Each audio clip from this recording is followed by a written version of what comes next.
দ্বিতীয় স্বস্তিকা হালদার, তৃতীয় বন্দনা হালদার।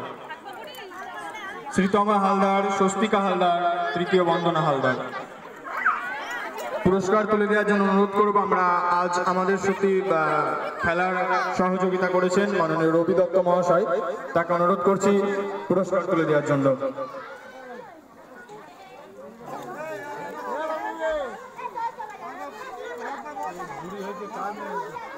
শ্রীতমা হালদার, স্বস্তিকা হালদার, তৃতীয় বন্দনা হালদার।